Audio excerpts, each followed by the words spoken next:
আপনি কয়েকদিন 3 বেলা না খেয়েছিলেন? একদিনও ছিলেন কি? এই তো উত্তর দেন, ভয় নাই। একদিনও না খেয়েছিলেন আপনি? আচ্ছা, এমন কেউ কি এখানে আছেন এতটাই অসুস্থ যে বাসার থেকে বের হতেই পারে নাই, এমন কেউ কি এই মাহফিলে আছে? নাই। তার মানে কি, আমাদের জীবনে মূলত কষ্ট কম, শান্তি বেশি। আপনি হিসাব করলেই দেখবেন যে পুরো মাসে আপনি বেশিরভাগ সময় খেয়েই ছিলেন, পুরো মাসের লম্বা একটা সময় আপনি সুস্থ ছিলেন। তো আল্লাহ তাআলা ইউস তথা স্বস্তিকে ব্যাকরণগত নিয়মে আগে এনেছেন এই জন্য, যাতে করে আমার বান্দা কষ্টের দিকে না তাকায়। আমার বান্দা অলওয়েজ যেন ভাবে যে আল্লাহ আমাকে কি দিয়েছে, আমি কি পেয়েছি। যেই বান্দা আল্লাহ কি দিয়েছে, কত নিয়ামত দিয়েছে তা ভাবতে পারে, তার জীবনে কষ্ট আর থাকতেই পারে না। ঠিক কিনা বলে? কষ্টের বিষয়টা নির্ধারিত, বা স্বস্তি কোথায় পাওয়া যাবে এটা আমরা কেউ জানি না। থার্ড হচ্ছে আরো অসাধারণ, খুব খেয়াল করবেন আমার প্রিয় ঠাকুর গায়ের ভাইয়েরা। আল্লাহ তাআলা বলছেন ফাইন্না মাআল উসরি ইউসরা, ইন্না মাআল উসরি ইউসরা। আমি সবার থেকে উত্তর চাই একটা শব্দ, সবাই বলবেন। এই বাক্যের শুরুতে ছোট্ট একটা শব্দ আছে, এটার নাম হচ্ছে ইন্না। বলেন সবাই, কি না? আওয়াজ পায় নাই, বলেন সবাই, কি না? এখানে ওলামা একরাম আছেন, আমি আসিফের ভুল কথা বলার কোনো ওয়ে নাই, কোনো সুযোগ নাই। ইন্না হচ্ছে আরবিতে হুরুফে মুশাব্বাহ বিল ফাইল, অর্থাৎ এটা এমন একটা অক্ষর, এই অক্ষর যে বাক্যের শুরুতে আসবে আর কোনো সন্দেহ থাকবে না, নিশ্চিত সেটা।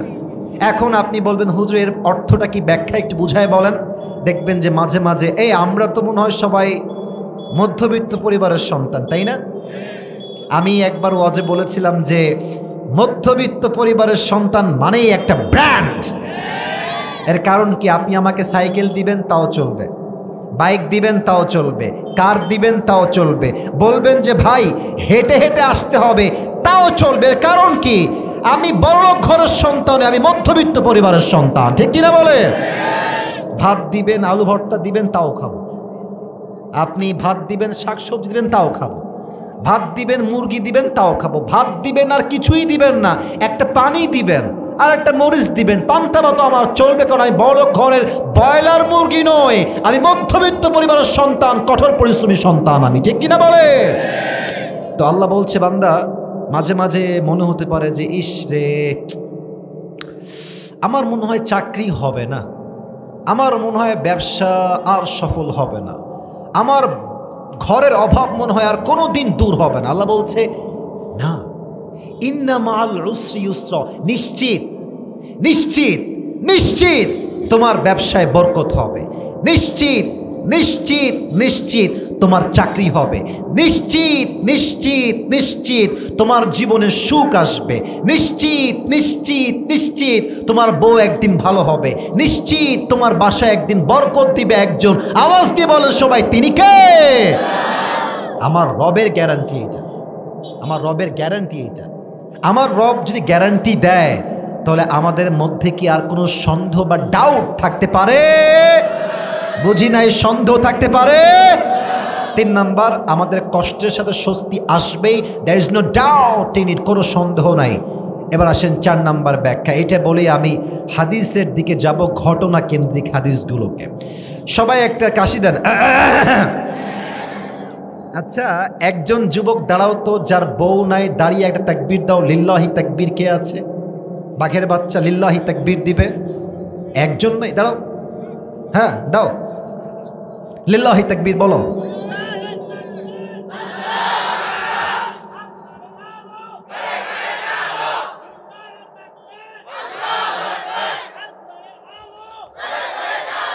তোমার বউ পাওয়া যাবে না, বসো।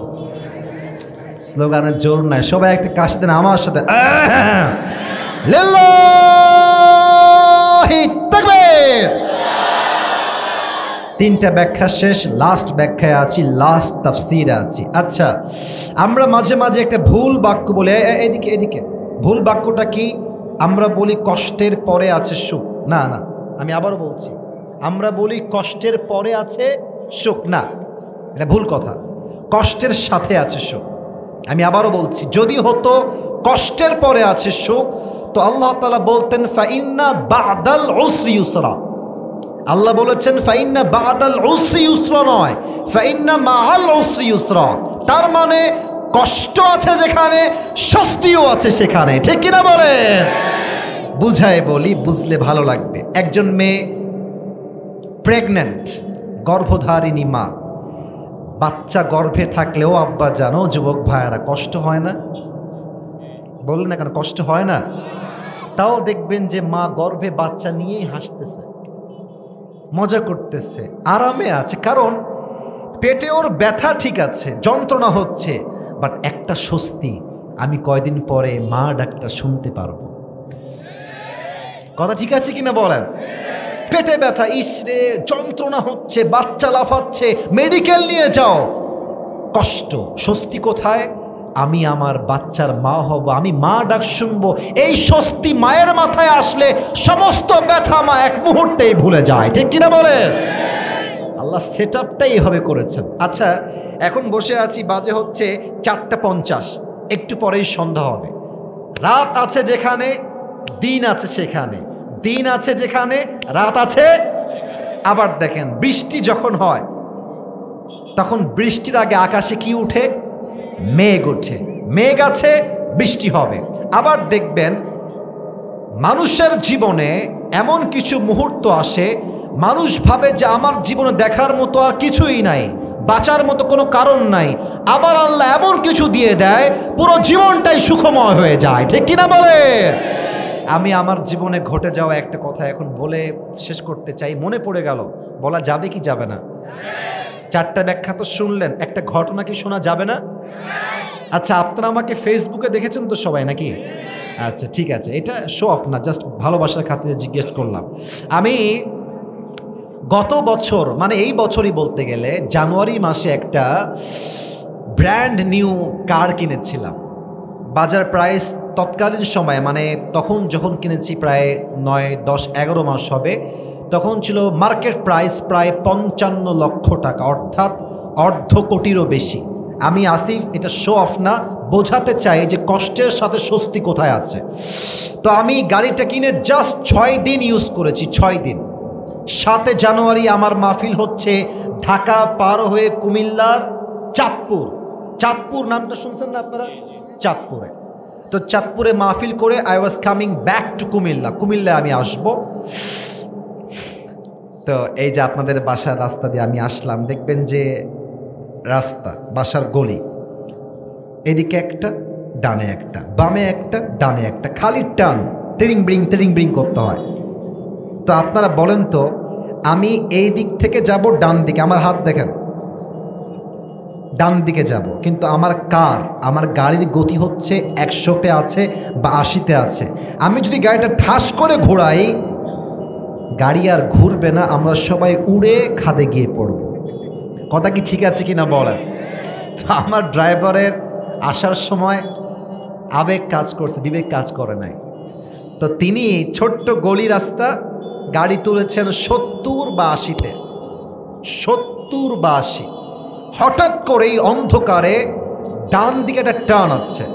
তো যখনই এমনে গাড়িটা ঘুরাবে ডান দিকে, গাড়ি আর ডান দিকে যায় না, গাড়িটা উড়ে গেছে, উড়ে চলে গেছে। আর আমি দেখতে পাচ্ছি গাড়িটা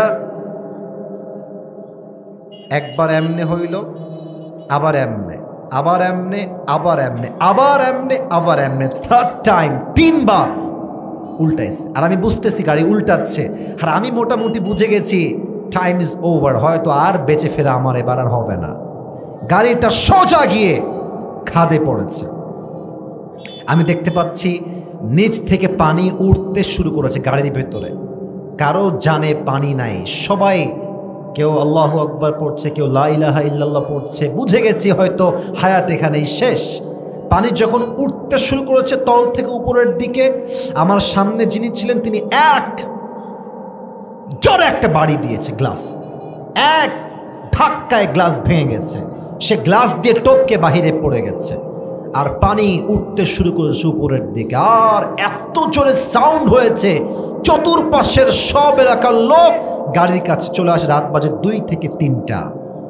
ইস, আমাকে কোনো মতে ওখানে লোকজন গিয়ে উদ্ধার করে পানি থেকে উপরে উঠাইছে, আর বিশাল লড়ি নিয়ে এসে রড টাইপের কেমন যেন একটা বিশাল লম্বা নিয়ে এসে শক্ত করে গাড়িটা তুলছে। আমি খুব তাকায় দেখলাম আমার নতুন ব্র্যান্ড নিউ কার মাত্র 6 দিন আগে কিনেছি। কষ্ট লাগছে, ইস রে। আমি দেখছি আমার গাড়ির সামনের গ্লাস নাই, ডান দিকের জানালা নাই, ওপরের ছাদ নাই, কিছুই নাই, আমার গাড়িই নাই। কোনো মতে তুলে নিয়ে আসছে। মনটা এত কষ্ট পাইছি যে ইস রে, নতুন গাড়ি কিনলাম, শেষ হয়ে গেল। আর শান্তি কোথায় পাচ্ছি? 7 জন মানুষ কেউ সিট বেল্ট বাঁধে নাই। বাঁচারই কথা না, মরে যাওয়ার কথা। স্বস্তি কোথায়? এত বড় অ্যাক্সিডেন্ট, বাঁচার কথা নয়, বাট আমি সহ কারো গায়ে চুল পরিমাণ একটা আঁচও আঘাতও লাগে নাই। গাড়ি চলে গেছে, কষ্ট, ইস রে, নতুন গাড়ি কিনলাম, এত টাকা জমায় জমায় নষ্ট হয়ে গেল। স্বস্তি কোথায়? আরে আমার তো বাঁচারই কথা নয়, আমার রব তো আমার গায়ে চুল পরিমাণ আঘাতও আসতে দেয় নাই, ঠিক কিনা বলে? বেঁচে থাকলে কিসের এই গাড়ি? বেঁচে থাকলে তো একদিন BMW আমরা কিনতে পারবো, ঠিক কিনা বলে? এটাই হচ্ছে কষ্টের সাথে স্বস্তি। কষ্ট আছে যেখানে, স্বস্তি আসে সেখানে। এরকম নয় যে কষ্টের পরে আসবে সুখ। রাত যেখানে আছে দিনও আছে, দিন যেখানে আছে রাতও সেখানে আছে, কষ্ট যেখানে আছে সুখও সেখানে আছে, ঠিক কিনা বলেন সবাই? আচ্ছা, এটা একটু পরে করে দিলে ভালো হবে, ঠিক আছে? 5 মিনিট পরে করে দিচ্ছে। মুরব্বী নাকি? এটা যুবক নাকি? ভাই ভাই বসতে হবে, ভাই বসতে হবে। না না, যাওয়া যাবে না ভাই, বসেন, বসে পড়ান। আমার চোখের আড়াল হয়ে পালাবেন না। আমার সময় মাত্র 1 ঘন্টার সময়, যদি 1 ঘন্টা আপনার সময় আমাকে না দেন, মাহফিলটা অসম্পূর্ণ হয়ে যাবে, ঠিক কিনা বলেন সবাই? আমাদের যারা এসেছেন, আমি সবাইকে আবদার করতে চাই একটা, সবাই 2 হাত তুলেন তো দেখি, সবাই 2 হাত তুলেন। আমি যা বলি আপনার তা বলবেন, সবাই বলেন, সবাই হুজুর। আব্বাজান, যুবক ভাইরা জোরে বলেন সবাই, হুজুর। আমরা ঠাকুর গায়ের সন্তান, আপনাকে ওয়াদা দিলাম, আমরা কেউ দোয়া না করে, এই যে এরা একটাও কথা কয় না, বলেন সবাই, দোয়া না করে কেউ বাসায় ফিরে যাব না। বলেন সবাই, হাত তুলে ইনশাআল্লাহ। হাত নামান। কেউ যদি দোয়ার আগে চলে যায়, আল্লাহর হাবিব বলেছেন, লা ঈমান আলাহ লিমান লা আমান আলাহ, যার কথা ঠিক নাই তার ঈমানের ঠিক নাই, ঠিক কিনা বলে? এই কষ্টের সাথেই আছে স্বস্তি। এটা বুঝবে কে? যার মাঝে 2টা গুণ থাকবে। এক হচ্ছে ধৈর্য, 2 নাম্বার হচ্ছে তাওয়াক্কুল। এই ধৈর্য কাকে বলে? কোরআনে আল্লাহ তাআলা বলেছেন, ইয়া আইয়ুহাল্লাযীনা আমানুস্তাঈনু বিস-সাবরি ওয়াস-সালাহ ইন্নাল্লাহা মা'আস-সাবিরিন। আপনারা সবাই মিজানুর রহমান আজহারী হুজুরের নাম শুনেছেন না? শুনেছেন তো সবাই। আমাদের প্রিয় হুজুর এই বাস থেকে 27 ডিসেম্বর থেকে কক্সবাজার পেকুয়ার থেকে তাফসির মাহফিল শুরু করবেন। আপনারা দেখবেন পুরো দেশটাই একটা কোরআনের দেশ হয়ে যাবে, যুবক ভাইরা, ঠিক কিনা বলে? এবং তিনি হয়তোবা রংপুরেও আসবেন। রংপুরে আসলে তো আমার মনে হয় ঠাকুরগাঁয়ের কোনো ছেলে ঠাকুরগাঁয়ে থাকবে না, সব রংপুরে সফর করবে, ঠিক কিনা? তো দেখেন, আমি সফরের এক্সাম্পল দিচ্ছি, একটু দুনিয়ার থেকে একটু বোঝার ট্রাই করেন। আজহারী সাহেব যখন 2019 সালে বিশাল বড় বড় মাহফিল করছিলেন, তখন তাকে বলা হয়েছিল তিনি হচ্ছেন একজন জামাতের প্রোডাক্ট, এটা অনেকের মনে আছে। এবং তাকে আমি দেখেছি বিশাল লম্বা একটা ব্যানার নিয়েছে, ব্যানারে তার ছবি দিয়েছে, আর তথাকথিত কিছু কুলাঙ্গার নারী হাতে জুতা নিয়ে আজহারীর ছবিতে জুতা পিটা করছে। নাউজুবিল্লাহ পড়বেন না আপনারা সবাই? আপনি বোঝেন গায়ে কত আঘাত লাগে আমাদের? একটা আলেমকে জুতার পিটা করতেছে, তাও মেয়েরা। যদি আজহারী সাহেব বলতেন যে আমি আর তাফসির মাহফিল করব না, আমার দ্বারা আর ধৈর্য ধরা সম্ভব নয়, তাহলে আজকে আজহারী ব্র্যান্ড হতে পারতো না, ঠিক কিনা বলে? উনি ধৈর্য নিয়ে দেশ ছেড়েছেন, 5টা বছর অপেক্ষা করেছেন, এটাই ধৈর্যের পরিচয়। উনি দেশে ফিরে আসবেন একদম রাজার মতো, বাদশার মতো, সিংহের মতো গর্জন দিয়ে ফিরে আসবে, ঠিক কিনা বলে? কষ্টের সাথেই সুখ আছে, ধৈর্য লাগবে। শেষটা বলে শেষ করছি, আমার দায়িত্ব আছে, দায়িত্ব পালন করতে হবে। শেষটা হচ্ছে তাওয়াক্কুল। ওয়ামান ইয়াতাওয়াক্কাল আলাল্লাহি ফাহুয়া হাসবুহ। যেই বান্দা আল্লাহর উপরে ভরসা করবে, আল্লাহ বলছেন আমি একাই তার জন্য যথেষ্ট হয়ে যাব। সুবহানাল্লাহ পড়েন সবাই। এই বিশ্বাস যদি কারো থাকে যে আল্লাহ আমার সাথে আছে, কোনো কষ্ট তাকে আর ধরতে পারবে? কোনো কষ্ট তাকে আর আঘাত করতে পারবে? অতএব দুইটা আমার সঙ্গে রিপিট করবেন। এক হচ্ছে সবর বা ধৈর্য। ঠাকুর গায়ের ভাইরা বলেন সবাই, 1 নাম্বার সবর বা 2 নাম্বার তাওয়াক্কুল। মানে হচ্ছে কেউ আমার সঙ্গে নাই, বাট আমার সঙ্গে আছে এক সত্তা। আওয়াজ দিয়ে বলেন সবাই, তিনি কে? এবার সবাই 2 হাত তোলেন, সবাই 2 হাত তোলেন। প্রিয় ভাইরা, এই মাহফিলটা আগামীতে হোক, এটা আমরা সবাই দিল হাত রাখেন, এটা আমরা সবাই আগামীতে চাই কি চাই না? আমার বিশ্বাস যেই যুবক ভাইরা আজকে আমাকে নিয়ে আসছে, এরা খুবই স্ট্রং, খুবই ভালো ছেলে পেলে এরা।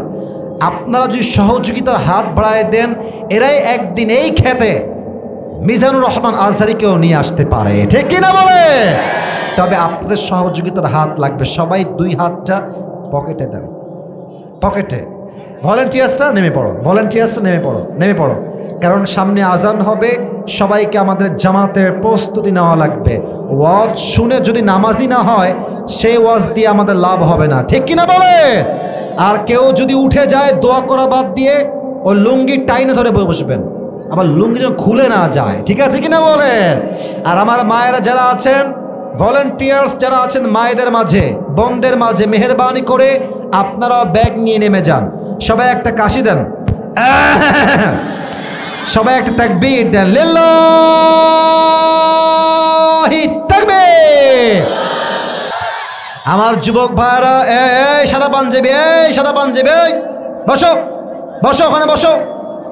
খবরদার যে উঠবে ও ঠ্যাং ভেঙে ফেলবো একেবারে। বসো, ভালোবাসা দিয়ে বললাম, বসে পড়ো।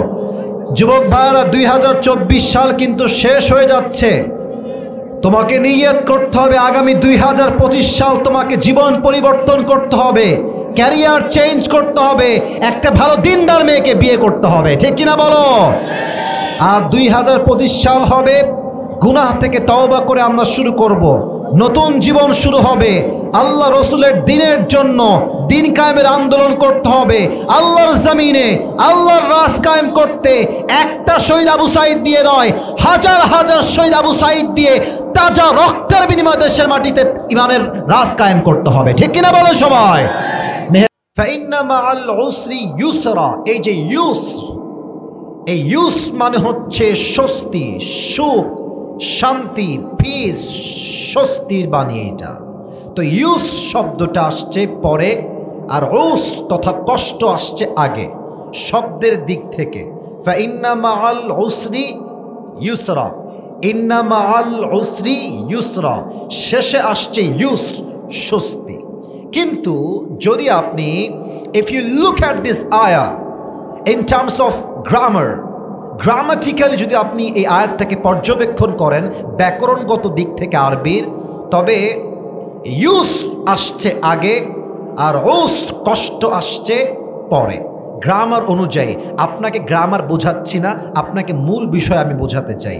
এখন বলবেন হুজুর, আল্লাহ তাআলা গ্রামার অনুযায়ী, ব্যাকরণ অনুযায়ী স্বস্তিকে কেন আগে এনেছেন আর কষ্ট কেন পরে আসছে?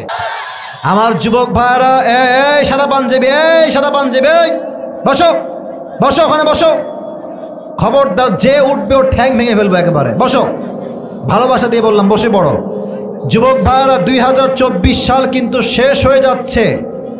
তোমাকে নিয়ত করতে হবে আগামী 2025 সাল তোমাকে জীবন পরিবর্তন করতে হবে, ক্যারিয়ার চেঞ্জ করতে হবে, একটা ভালো দিনদার মেয়েকে বিয়ে করতে হবে, ঠিক কিনা বলো? আর 2025 সাল হবে গুনাহ থেকে তওবা করে আমরা শুরু করব, নতুন জীবন শুরু হবে। আল্লাহ রসুলের দিনের জন্য দিন কায়েমের আন্দোলন করতে হবে। আল্লাহর জমিনে আল্লাহর রাজ কায়েম করতে একটা শহীদ আবু সাঈদ দিয়ে নয়, হাজার হাজার শহীদ আবু সাঈদ দিয়ে তাজা রক্তের বিনিময়ে দেশের মাটিতে ইমানের রাজ কায়েম করতে হবে। ঠিক কিনা বলো সবাই?